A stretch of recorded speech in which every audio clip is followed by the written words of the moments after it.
குட்ட குனிஞ்சுக்கிட்டே இருக்கக்கூடிய கூட்டம் ஒரு காலத்தில் நிமிர்ந்து நின்றே ஆகணும். அதுதான் இயற்கை அவங்களுக்கு கொடுக்கக்கூடிய பெரிய வரமாக இருக்கும். அந்த அளவில் ஈரானுக்கு கிடைச்சிருக்கக்கூடிய இயற்கையின் வரம் என்ன அப்படிங்கிறத தான் இன்றைக்கி வீடியோவில் பார்க்க போகிறோம். அதை தாண்டி ஐக்கிய நாடுகள் சபையில் எகிப்து கொண்டு வந்திருக்கக்கூடிய தீர்மானம், அதில் காசாவுக்கு ஆதரவாக இந்தியா வாக்களிச்சிருக்கா இல்லையா அப்படிங்கிற கேள்வி, அதற்கான பதில், எல்லாத்தையும் தாண்டி போப்பு அமைதி புறாங்கிறாங்க. அவர் லெபனானில் போய் ஒரு சம்பவம் செஞ்சுட்டு வந்திருக்காரு. ஆனால் இயேசுவினுடைய பிறந்த நாளான டிசம்பர் மாதம் 25 குறிவைத்து இஸ்ரேல் ஒரு பெரிய திட்டம் ஒன்று தீட்டிருக்கு. அந்த திட்டம் பற்றிய டாக்குமெண்ட் ஒன்று வெளியாயிருக்கு. அந்த டாக்குமெண்ட்டில் அப்படி என்ன இருக்குது? அமெரிக்காவும் இஸ்ரேலும் சேர்ந்து செய்யக்கூடிய சதிவலை இப்போ அம்பலமாயிருக்கு. அது என்ன அப்படிங்கிறத தான் இந்த வீடியோவில் நம்ம பேச போகிறோம். வாங்க பார்க்கலாம் உறவுகளே. இது பிரசாத் சிக்னேச்சர். உங்களுடைய தொழில் சம்பந்தமான விளம்பரங்களை நமது சேனலில் ஒளிபரப்ப உங்களுக்கான அருமையான வாய்ப்பு. Prasad signature media broadcasting private limited. நீங்க நியூஸ் ரீடரா மாறணுமா? கண்டென்ட் கிரியேட்டரா உருவாகணுமா? சேட்டலைட் சேனல்ல ரிப்போர்ட்டரா வேலை பார்க்கணுமா? டாக்குமெண்ட்ரி மேக்கிங்ல இருந்து ஜேர்னலிசம் பற்றிய முழுமையான பயிற்சி பெற உங்களுக்கான அருமையான வாய்ப்பு. எங்களை தேடி வாங்க. ஆன்லைன் மற்றும் நேரடி பயிற்சி வகுப்புகளும் சர்டிபிகேட் கோர்ஸாவே கத்துத்தரும். மீடியா துறையில் 10 ஆண்டுகளுக்கு மேல அனுபவம் உள்ளவர்கள் பயிற்சி கொடுப்பார்கள். வாய்ஸ் ஓவர் தொடங்கி வாய்ஸ்லெஸ் பீப்புளுக்காக உங்களை சிறந்த ஜேர்னலிஸ்டா உருவாக்க வேண்டியது எங்களோட பொறுப்பு. ஸ்கூல்ஸ் அண்ட் காலேஜஸ்ல ஜூனியர் ஜேர்னலிஸ்ட்ங்கிற பேர்ல ஒர்க் ஷாப்பும் கண்டக்ட் பண்ணி கொடுக்கிறோம். மோட்டிவேஷனல் ஸ்பீக்கரா கடந்த 15 ஆண்டுகளா கல்வி நிறுவனங்களுக்கு நிகழ்ச்சிகளும் நடத்தி தரோம். தொடர்புக்கு 9944790333 94493594 prasadsignature@gmail.com. தமிழ் அல்ல அல்ல குறையாத அமுதபடா அப்படின்னு சொல்லுவாங்க. அந்த மாதிரியான ஒரு மொழியில் இப்படி ஒரு செய்தியை உங்கள்கிட்ட சொல்கிறதுல ரொம்ப பெரிய அளவில் எனக்கு மகிழ்ச்சி தான். அப்படி என்ன செய்தி அப்படின்னா, கமினி அவர்கள் நிச்சயமாக வைத்திருக்கக்கூடிய பிரேயராகட்டும், கடந்த 30 ஆண்டுகளுக்கு மேலே அவர் ஈரான் மக்கள் மீது வைத்திருக்கக்கூடிய அன்பாகட்டும், இது எல்லாமே அளப்பரியது அப்படின்னு உங்களுக்கு தெரியும். அப்படிப்பட்ட நபருக்கும் ஒரு மகிழ்ச்சியான ஒரு செய்தி தான். இந்த கோராசன் அப்படின்னு சொல்லிட்டு ஒரு இடம், ஈரானில் இருக்கக்கூடிய ஒரு பகுதி, 4 புறமுமே மதில் சுவர்களால் அல்ல இயற்கையினுடைய அரணால் கட்டமைக்கப்பட்டிருக்கக்கூடிய ஈரான் அப்படிங்கிற நாட்டில் இந்த இடத்துல ஒரு தங்கம் டபார்னு தட்டின ஒன்று தெரியுது. என்னடா இது அப்படின்னு சொல்லிட்டு ஒட்டுமொத்த இடத்தையும் தோண்டி பார்க்கும்போது 6.5 மில்லியன் டன் அளவிற்கு தங்கம் இருக்கிறத கண்டுபிடிக்கிறாங்க. அதனுடைய மதிப்பு மட்டுமே $17 ட்ரில்லியன் அளவிற்கு மதிப்புடையது அப்படின்னு கண்டுபிடிக்கிறாங்க. இதை பார்த்து உலக நாடுகளுக்கு ஷாக். என்னடா இது, ஈரானுடைய சகாப்தமே முடிஞ்சிருச்சு, வாட்டர் கிரைசிஸ் லாஸ்ட் மந்த் ஏற்பட்டுச்சு, அதிலிருந்து மீண்டு வந்துட்டாங்க, B2 பாம்லாம் போட்டாங்க, யுரேனியத்தை காப்பாற்றுறதுக்கு வேறு சில முயற்சிகளை எடுத்து அதிலிருந்து தன்னை காப்பாற்றிக்கிட்டாங்க. ஈரான் தன்னை காப்பாற்றிக்கிட்டது மட்டும் இல்லாமல் ஹவுதிகளுக்கு ஆயுதம் கொடுக்குறாங்க. இந்த பக்கம் பார்த்தா லெபனானுக்கு ஹிஸ்புல்லாவுக்கு ஆயுதங்கள் கொடுக்குறாங்க. தன்னுடைய ப்ராக்ஸி டீமை வலுப்படுத்திக்கிட்டே இருக்காங்க. இவங்களுக்கு என்னதான் முட்டுக்கட்டை போட்டாலும் தடைகளை தாண்டி தனித்தன்மையை வெளிப்படுத்தி தன்னுடைய திறமையை நிரூபிச்சுக்கிட்டே இருக்காங்களேன்னு அமெரிக்கா நிச்சயமாக கோபமாக தான் இருக்கும். அடுத்ததான் இந்த செய்திக்கு அப்புறம் அமெரிக்காவினுடைய குடியேற்றத்திற்கு ஏற்ற நாடு அல்ல அப்படின்னு ஈரான் ஒரு அனௌன்ஸ்மெண்ட்டை கொடுத்துருக்காங்க. அதாவது என்னென்னா, அந்த நாடு இனிமேல் நம்ம போய் வாழ்கிறதுக்கு தகுதியற்ற நாடாக மாறி போச்சு அப்படிங்கிறது தான் ஈரானுடைய ஸ்டேட்மெண்ட். இதற்கு காரணம் ட்ரம்பினுடைய உத்தரவு. Afghan, Congo, Myanmar, Iran, Libya, Somalia, Sudan, Yemen, Venezuela உள்ளிட்ட 19 நாடுகளுக்கு இமிக்ரெண்ட்ஸ் யாருமே வரக்கூடாது அமெரிக்காவுக்கு அப்படிங்கிறது தான் அமெரிக்காவினுடைய அதிபர் டொனால்டு ட்ரம்ப் கொடுத்துருக்கக்கூடிய உத்தரவு. இது எல்லாமே நீங்கள் கொஞ்சம் நோட் பண்ணி பார்த்தீங்கன்னா, இது இஸ்லாமிய நாடுகளாக இருப்பாங்க. இந்த இஸ்லாமிய நாடுகளில் இருந்து வரக்கூடியவங்க அகதிகளாக இருந்தாலும் உழைப்பாளர்களாக இருந்தாலும் அவங்களாம் நமக்கு வேண்டாம் அப்படின்னு ட்ரம்ப் ஒரு முடிவெடுக்கிறார். இந்த முடிவு தான் இப்போ பேசு பொருளாக மாறி இருக்கு. நீ என்ன தான் முடிவெடுத்துக்கோ, உன் நாட்டுக்கு வரக்கூடாதுன்னு நீ என்ன முடிவெடுக்கிறது? நானே உன் நாட்டை இனிமேல் கண்டுக்க மாட்டேன், வரமாட்டேன் அப்படின்னு ஈரான் உள்ளிட்ட நாடுகள்லாம் முடிவெடுத்திருக்கதா சொல்லப்படுது. பட் ஆப்பிரிக்க தேசங்கள் தான் கொஞ்சம் சிரமப்படுவாங்க. பட் பர்கினோ பாசோ மாதிரியான கண்ட்ரீஸில் இருக்கக்கூடிய டூரே மாதிரியான நபர்கள் ஆப்பிரிக்காவை டெவலப் பண்ணிக்கிட்டு இருக்காங்க. அந்த மக்கள் அவருக்கு சப்போர்ட் பண்ணாங்கன்னா நிச்சயமாக அந்த நாடுகளும் மீண்டெழுவதற்கான வாய்ப்பு இருக்குது, அமெரிக்காவை புறந்தள்ளிட்டு. அடுத்ததான் இந்த வீடியோ கொஞ்சம் நமக்கு கசப்பான ஒரு அனுபவமாக தான் இருக்கும். ஏன்னா காசாவில் கடந்த 2 ஆண்டுகளுக்கு மேலே நடந்துக்கிட்டு இருக்கக்கூடிய போர், அங்கே மக்களுடைய அழுகையை மட்டுமே நம்ம காட்சிப்படுத்திக்கிட்டு இருக்கோம். கொஞ்சம் கூட புன்னகை பூக்கக்கூடிய காட்சிகள் அப்படிங்கிறது அங்கே அரங்கேறவே இல்லை. இப்போ மற்றொரு கடினமான ஒரு செய்தி என்னன்னா, தொடர்ச்சியாக காசாவினுடைய பத்திரிகையாளர்கள் அங்கே கொலை செய்யக்கூடிய நிகழ்வுங்கிறது அரங்கேறிக்கிட்டு இருக்கு. இன்றைக்கு கூட வந்து ஒரு பத்திரிகையாளரை கொண்டிருக்காங்க. எல்லாமே அல் ஜசீராவினுடைய பத்திரிகையாளர்கள் மட்டும் சொல்ல முடியாது. உலகத்தின் பல்வேறு சேனல்கள் காசாவில் இருக்காங்க. அந்த சேனலில் இருக்கக்கூடிய ஜேர்னலிஸ்ட்டை குறி வச்சு இஸ்ரேல் வந்து அட்டாக் பண்ணி கொலை செஞ்சுக்கிட்டு இருக்காங்க. இன்னொரு புறம் மனிதர்களை தான் கொலை செய்கிறாங்கன்னா, அங்கே இருக்கக்கூடிய மரங்களை கூட இஸ்ரேல் வந்து விட்டு வைக்கல, அவங்களையும் கொலை செய்கிறாங்க. காரணம் என்னென்னா, இங்கே இருக்கக்கூடிய செடி கொடிக்கு கூட வந்து உயிர் இருக்குன்னு தான் நம்ம நம்புகிறோம். ஏன்னா சங்ககால இலக்கியங்களில் மரத்தோடு பேசின பெண்களும் இருக்காங்க. அந்த அளவுக்கு சகோதரியா, தோழியா, அண்ணா, தங்கச்சியா, செடியையும் மரத்தையும் நினச்சி வளர்த்தவங்க தமிழர்கள் இருக்காங்க. அந்த வகையில் அங்கே இருக்கக்கூடிய ஒரு மரம் தான் ஆலிவ் மரம். இங்கே ஆலிவ் ஆயில்லாம் நம்ம தேய்க்கிறோம்ல, அது எல்லாமே மிடில் ஈஸ்ட்லேருந்து எக்ஸ்போர்ட் ஆகி வர்றது தான். அதில் பாலஸ்தீன் ப்ளஸ் வந்து மேற்கு கரைன்னு சொல்லுவாங்க. அந்த பகுதியில் அதிகமான அளவில் இந்த ஆலிவ் ட்ரீஸ் வளரும். இந்த மரங்களை வேரோடு வெட்டி அந்த மக்களுடைய தாய் வீடுன்னு சொல்லுவாங்க இந்த ஆலிவ் ட்ரீயை. நம்ம ஊரில் எப்படி அரச மரமும் ஆலமரத்தையும் வெட்டக்கூடாது அப்படின்னு சொல்லிட்டு நம்ம சொல்லுவோமோ, அதே மாதிரி அந்த ஊரில் இந்த ஆலிவ் ட்ரீக்கு மேலே மரியாதை வச்சுருக்காங்க. அது எல்லாத்தையுமே இப்போ இஸ்ரேல் வந்து வெட்டி வீழ்த்திக்கிட்டு இருக்குங்கிற வேதனையான செய்தியையும் பதிவு செய்ய வேண்டிய தேவை இருக்குது. எது எப்படியாக இருந்தாலும் அல்பனீஸ் அப்படின்னு சொல்லிட்டு ஒரு லேடி ஐக்கிய நாடுகள் சபையில் தொடர்ச்சியாக காசாவுக்காக குரல் கொடுக்கக்கூடிய ஒரு அற்புதமான பெண். அவங்க யாருங்கிறத ஃபஸ்ட்டு நான் சொல்லிடுறேன். ஐநாவுக்கான காசாவினுடைய மேற்பார்வையாளர். இப்போ நீங்கள் யுனிசெஃப் இருக்குது, யுஎஸ்னுடைய எய்டு, இது எல்லாமே பொருட்கள் எல்லாமே இவங்களுடைய கண்காணிப்பின் கீழே தான்.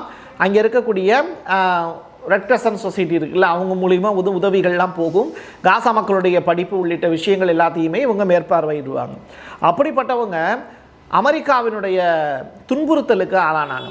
அவங்களுடைய சொத்துக்கள் முடக்கப்பட்டுச்சு, அவங்களுக்கு தடை விதிக்கப்பட்டுச்சு, அமெரிக்காவுக்குள்ளேயே வரக்கூடாதுன்னு சொன்னாங்க.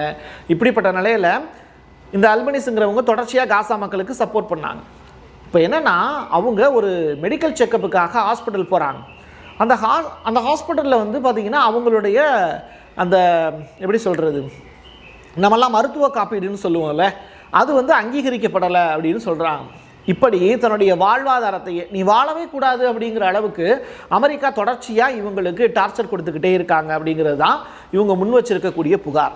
என் மீது என்ன தவறு, காசா மக்களுக்காக குரல் கொடுத்தேனே தவிர என்னையும் இவங்க வாழ விட மாட்டாங்களே அப்படின்னு அல்பனீஸ் இப்போது சொல்லிக்கிட்டு தான் இருக்காங்க. இன்னொரு புறம் இதே ஐக்கிய நாடுகள் சபையில் இன்றைக்கி ஒரு மீட்டிங், எகிப்து வந்து ஒரு மீட்டிங் ஒன்று ஏற்பாடு பண்ணாங்க. அதில் மற்ற நாடுகள்லாம் கலந்துக்கிட்டாங்க. அதில் எகிப்து கொண்டு வந்த ஒரு தீர்மானம், அதில் இந்தியா உட்பட 123 நாடுகள் எகிப்து கொண்டு வந்த தீர்மானத்துக்கு ஆதரவாக வாக்களித்தாங்க. இந்தியா ஆதரவு அளிச்சிருக்கு. சரி, எத்தனை நாடுகள் எதிர்ப்பு தெரிவிச்சிருக்காங்க? 7 நாடுகள். 43 நாடுகள் ஓட்டளிக்க மாட்டேன் அப்படின்னு அதை புறந்தள்ளிட்டு போயிட்டாங்க. சரி, என்ன தீர்மானம் அப்படின்னு சொல்லி பார்க்கும்போது 1967 அரபு நாடுகளுக்கு எதிராக இஸ்ரேல் வந்து ஒரு போர் நடத்தினாங்க. அந்த போரில் சிரியாவினுடைய கோலன் பகுதி, ஜோர்டானுடைய கிழக்கு ஜெருசலேம் பகுதி, இதெல்லாம் ஜோர்டானுடைய வசம் இருந்தது அன்னைக்கு தேதிக்கு. எகிப்துக்கிட்ட சீனாய் ப்ளஸ் வந்து காசாவினுடைய பகுதியும் இருந்தது. இது எல்லாமே ஆக்கிரமிப்பு தேசங்கள். இவங்கெல்லாம் சுதந்திர நாடுகளாக தெரிவதற்கான வாய்ப்பை பறித்து வச்சுக்கிட்டாங்க இன்னொரு நாடு. ஸோ இப்போ என்ன பண்ணுறாங்க, இந்த சிரியாவினுடைய கோலன் பகுதி, ஜோர்டானுடைய கிழக்கு ஜெருசலம் பகுதி எல்லாத்தையுமே யார் திருடிக்கிட்டாங்கன்னா இஸ்ரேல் திருடிக்கிட்டாங்க. இந்த பகுதிகள் எல்லாத்தையும் மறுபடியும் விடுவிக்கணும் அப்படிங்கிறது தான் இந்த 1967 அந்த தீர்மானம் சொல்லக்கூடிய விஷயம். இதுக்கு இந்தியா உட்பட மற்ற நாடுகள் எல்லாமே இஸ்ரேலுக்கு எதிராக வாக்களிக்கிறாங்க. அவ்வளோதான் நீங்கள் புரிஞ்சுக்க வேண்டியது. ஸோ தீர்மானம் நிறைவேறிடுச்சு, அதனால் என்ன பிரயோஜனம்? இதை யார் செயல்பாட்டு கொண்டு வருது? இந்த தீர்மானம் நிறைவேறினவுடனே இஸ்ரேல் மற்ற பகுதிகள் எல்லாத்தையும் விட்டு கொடுத்துருமா, காசாவுக்கு சுதந்திரத்தை கொடுத்துருமா, பாலஸ்தீங்கிற சுதந்திர நாடு உருவாயிருமா அப்படின்னு கேட்டால் அதற்கான வாய்ப்பு இப்போதைக்கு இல்லை. எனிவே, பட் தீர்மானம் ஒன்று நிறைவேறிக்குன்னு சந்தோஷப்படலாம். இன்னொரு புறம் என்ன அப்படின்னா, ஒரு நல்ல மனிதர் போப் லியோ அவர்கள் மே மாதம் போஸ்டிங்க்கு பிறகு லெபனானுக்கு போய் ப்ரேயர்லாம் வச்சுட்டு வந்திருக்காரு. அந்த ப்ரேயரில் 1,50,000 மக்கள் வந்து கலந்துக்கிட்டு திருப்பலியில் கலந்துக்கிட்டாங்கங்கிற செய்தி. ஸோ போப் லியோ லெபனானில் ஒரு அமைதி புறாவாக பங்கேற்று இருந்திருக்கிறார். மத்திய கிழக்கில் இவர் போயிட்டு வந்ததற்கு பிறகு அமைதி திரும்புமா அப்படிங்கிற பெருத்த கொஸ்டின் மார்க் இருக்குது. காரணம் என்ன அப்படின்னா, லெபனானில் ஹிஸ்புல்லா படை, அந்த ஹிஸ்புல்லா படையை விரட்டி அடிக்கணும்னு நினைக்கக்கூடிய இஸ்ரேல் படை, நிலத்தை ஆக்கிரமிக்கணும் அப்படின்னு நினைக்கக்கூடிய இஸ்ரேலுடைய அந்த பார்வையில் இருந்து லெபனான் தப்புமாங்கிற கொஸ்டின் மார்க்கு. ஆனால் அதுக்கு வாய்ப்பே இல்லை. டிசம்பர் மாதம் 25ஆம் தேதி இஸ்ரேல்காரங்களுக்கு ஆகவே ஆகாது. காரணம் என்னென்னா இயேசுவினுடைய பிறந்த நாள். எப்பா அவங்களும் கிறிஸ்டின் தானப்பா, அப்புறம் என்ன பர்த்டே செலிப்ரேஷன்லாம் கொண்டாட மாட்டாங்களா அப்படின்னு கேட்டால் இஸ்ரேல் கொண்டாடக்கூடிய பர்த்டே செலிப்ரேஷனே டிஃப்ரெண்ட்டாக இருக்கும். அதுதான் இங்கே பியூட்டியே. ஏன்னா இயேசுவை கொலை செஞ்சவங்களே யூதர்கள் தானே. அந்த யூத இனத்தினுடைய ஒட்டுமொத்த தேசம்னு சொல்லப்படக்கூடிய தேசம் இல்லை, அது ஒரு ஆக்கிரமிப்பு இடம், அதற்கு தான் இஸ்ரேல்னு பேர் வச்சுருக்காங்க. ஸோ இயேசுவை கொலை செய்த யூத இனம் இந்த பர்த்டே செலிப்ரேஷனை எப்படி கொண்டாட போகிறாங்க அப்படின்னா, லெபனானில் இருக்கக்கூடிய கிறிஸ்தவர்கள் மீது குண்டு போட்டு கொண்டாட போகிறாங்க அப்படிங்கிற செய்தி வெளியாக இருக்குது. இந்த நாளில் ஒரு பெரிய தாக்குதல் நடத்துவதற்கு இஸ்ரேல் திட்டம் தீட்டி இருக்கலாம் அப்படின்னு ஒரு செய்தி வெளியாகுது. சரி, இதற்கு ஆதாரங்கள் அப்படின்னு சொல்லி பார்க்கும்போது நீங்கள் மிடில் ஈஸ்டில் இருக்கக்கூடிய செய்தி சேனல்கள் நீங்கள் பார்த்தீங்கன்னா ஏகப்பட்ட செய்திகள் இதைத்தான் பிரசுரிச்சிருக்காங்க. துருக்கி வழியே ஈரானுடைய நிதி அப்படிங்கிறது ஹிஸ்புல்லாவுக்கு கிடைப்பதற்கான ஏற்பாடு செய்யப்பட்டிருக்கு. இது தொடர்பாக இந்த இன்ஃபர்மேஷன் கிடைச்ச உடனே அமெரிக்காவினுடைய தூதர், துணை தூதர் ஒருத்தர் நேரடியாக வர்றாரு. ஜெருசலேம் போஸ்ட்டில் சில செய்திகள் இடம்பெற்றிருக்கு. அதை பார்த்துட்டு அதுக்கப்புறம் லெபனானில் ஒரு பெரிய அட்டாக் ஒன்று இஸ்ரேல் நடத்த போகிறாங்க, அதை நடத்தலாமா வேண்டாமா அப்படிங்கிறது தொடர்பான பேச்சுக்கள் அப்படிங்கிறது இந்த நெதன்யாகு அப்படிங்கிற மனுஷனுக்கும் அமெரிக்காவிலிருந்து போன தூதருக்கும் இடையில் நடந்துக்கிட்டு இருக்கிறதா ஒரு செய்தி வெளியாகுது. இவ்வளவு வெட்ட வெளிச்சமாக ஒரு செய்தி வெளியான பிறகு டிசம்பர் மாதம் 25ஆம் தேதி இஸ்ரேல் அந்த தாக்குதலை நடத்துவாங்களா அப்படின்னு கேட்டால் தெரில, பார்ப்போம் என்ன செய்ய போகிறாங்க அப்படின்னு. அடுத்ததா ரொம்ப நாட்களுக்கு கிட்டத்தட்ட ஒரு வார காலமாக இருந்த ஒரு பிரச்சனை, இம்ரான்கான் உயிரோடு இருக்கிறாரா, பாகிஸ்தானுடைய முன்னாள் பிரதமர் உயிரோடு இருக்கிறாரா இல்லையா அப்படிங்கிறது தொடர்பான கேள்வி. அதற்கான பதிலும் இப்போ கிடச்சிருக்கு. இம்ரானுடைய சகோதரி அவர்கள் நேரடியாக சிறைச்சாலைக்குள்ளே போய் அவரை நேரடியாக பார்த்துருக்காங்க. பார்த்தவங்களுக்கு ரொம்ப பெரிய அளவில் ஷாக். இம்ரான்கான் உயிரோடு தான் இருக்கார், பட் அவருடைய உடல் சீராக இல்லை, அவர் மன ரீதியாக துன்பப்பட்டு கொண்டு இருக்கிறார் அப்படிங்கிற ஒரு செய்தி. இது துன்பப்பட்டு அப்படிங்கிறத வேற விட துன்புறுத்தலுக்கு உள்ளாகி இருக்கிறார் அப்படிங்கிறது தான் சகோதரி அவர்கள் வெளியில் சொல்லியிருக்கக்கூடிய செய்தி. என்ன சொல்கிறாங்க, மன ரீதியான தொல்லை அவருக்கு கொடுக்கறதா அவரே ஸ்டேட்மெண்ட் எங்களுக்கு கொடுத்துருக்காரு. சிறைத்துறை நிர்வாகம் முன்னாள் பிரதமர் அப்படின்னு கூட பார்க்காம அவரை தொடர்ச்சியாக டார்ச்சர் செய்வது ஏற்புடையது அல்ல அப்படிங்கிறது தான் இம்ரான் சகோதரி அவர்களுடைய குற்றச்சாட்டாக இருக்குது. இது ஒரு புறம். தொடர்ச்சியாக போர் ரிலேட்டடான செய்திகளை நம்ம பார்த்துக்கிட்டே இருக்கோம். அது மட்டும் இல்லை, ஆக்கப்பூர்வமான செய்தி ஏதாவது ஒன்று இதில் கிடைக்குமா அப்படின்னு சொல்லி பார்த்தேன். இந்தியாவில் அப்படி ஒரு செய்தி கிடச்சிருக்கு. அதைத்தான் இப்போ நான் உங்களுக்கு ஷேர் பண்ண போகிறேன். நம்முடைய DRDO வெளியிட்டு இருக்கக்கூடிய ஒரு அறிவிப்பு, ஒரு மனுஷன் சாகிறதுக்கு போரை பயன்படுத்துகிறாங்க. ஆனால் அதே ஃபைட்டர் ஜெட்டில் ஒரு பைலட் போயிட்டு இருக்கும்போது அந்த பைலட் மீது அட்டாக் நடக்கிறதுக்கு பதிலாக அந்த ஃபைட்டர் ஜெட்டு தான் எதிரிகளுடைய இலக்கு அப்படின்னா அந்த பைலட்டுடைய உயிரையாவது காப்பாற்றலாம்ல. ஏன்னா அவர் சிஸ்டமேட்டிக்காக தான் அந்த இடத்துல வேலை செய்கிறார். அப்போ அவருடைய உயிரை காப்பாற்றணும்ல, அதுக்கு என்ன நடவடிக்கை எடுக்கலான்னு இந்தியன் கவர்மெண்ட் யோசித்து ஒரு அதிவேகமாக போயிட்டு இருக்கக்கூடிய ஒரு ராக்கெட் சவாரியின் போது அந்த பைலட் தப்பிக்கிறதுக்கு ஏதாவது ஏற்பாடு பண்ண முடியுமா அப்படிங்கிறத டெஸ்ட் பண்ணி பார்க்குறாங்க. சண்டிகரில் ஒரு 800 கிலோமீட்டர் ஸ்பீடில் போயிட்டு இருக்கக்கூடிய ஒரு ராக்கெட் சவாரி போயிட்டுருக்குன்னு வச்சுக்கோங்களேன். அதை டெஸ்ட் பண்ணி பார்க்குறாங்க. அதில் அந்த பைலட்டு விபத்து நடந்து ஒரு ஃப்ராக்ஷன் ஆஃப் செகண்டில் பேராஷூட் உதவி மூலியமாக எஸ்கேப் ஆக முடியுமாங்கிறத டெஸ்ட் பண்ணி பார்க்குறாங்க. இந்த டெஸ்ட்டு சக்ஸஸ் ஆகுது. அது எப்படின்னு கேட்குறீங்களா? இப்படி தான் ரொம்ப ஃபாஸ்ட்டாக மூவ் ஆகிட்டு இருக்கு பாருங்கள். இதிலேருந்து டக்குன்னு பைலட் எஸ்கேப் ஆகக்கூடிய காட்சியை தான் நீங்கள் பார்க்குறீங்க. இப்போது சக்ஸஸ்ஃபுல்லாக அந்த பைலட் பார்த்தீங்கன்னா எஸ்கேப் ஆகிட்டார், அவர் உயிருடன் நலமாக இருக்கிறார் அப்படிங்கிற செய்தி. எது எப்படியாக இருந்தாலும் இந்தியாவினுடைய இந்த செயல் பாராட்டுதலுக்கு உரியது. ஒரு பைலட்டை உயிருடன் காப்பாற்றுவதற்கான முயற்சி. ஒரு போர் காலகட்டத்தில் இப்படி ஒரு சம்பவம் நிகழ்ந்தது அப்படின்னா இந்தியாவுக்கு மனித வளம் அப்படிங்கிறது பாதிக்கப்படாமல் இருக்கும். அதே நேரத்தில் ஆயுதங்களை மறுபடியும் மீட்டெடுத்துடலாம். மனித உயிர் அப்படிங்கிறதும் மனித வளம்ங்கிறதும் விலை மதிக்க முடியாதது. அப்படிப்பட்ட ஒரு செயல் இன்னைக்கு நடந்திருக்கு. அதற்கு இந்திய அரசுக்கு நம்முடைய பாராட்டுகளையும் தெரிவிச்சுக்கலாம். இது மாதிரியான வேர்ல்டு வைடாக இருக்கக்கூடிய செய்திகள் எல்லாத்தையும் நீங்கள் தெரிஞ்சுக்கணுன்னா பிரசாத் சிக்னேச்சரை ஒரு 10 நிமிஷம் டெய்லி பாருங்கள். என் கையெழுத்து என் மக்களுக்கானது உறவுகளே. மீண்டும் ஒரு பதிவில் சந்திக்கலாம். நன்றி, வணக்கம். உங்களுடைய தொழில் சம்பந்தமான விளம்பரங்களை நமது சேனலில் ஒளிபரப்ப உங்களுக்கான அருமையான வாய்ப்பு. Prasad signature media broadcasting private limited. நீங்க நியூஸ் ரீடரா மாறணுமா, கண்டென்ட் கிரியேட்டரா உருவாகணுமா, சேட்டலைட் சேனல்ல ரிப்போர்ட்டரா வேலை பார்க்கணுமா, டாக்குமெண்ட்ரி மேக்கிங்ல இருந்து ஜேர்னலிசம் பற்றிய முழுமையான பயிற்சி பெற உங்களுக்கான அருமையான வாய்ப்பு. எங்களை தேடி வாங்க. ஆன்லைன் மற்றும் நேரடி பயிற்சி வகுப்புகளும் சர்டிபிகேட் கோர்ஸாவை கத்துத்தரும். மீடியா துறையில் 10 ஆண்டுகளுக்கு மேல அனுபவம் உள்ளவர்கள் பயிற்சி கொடுப்பார்கள்.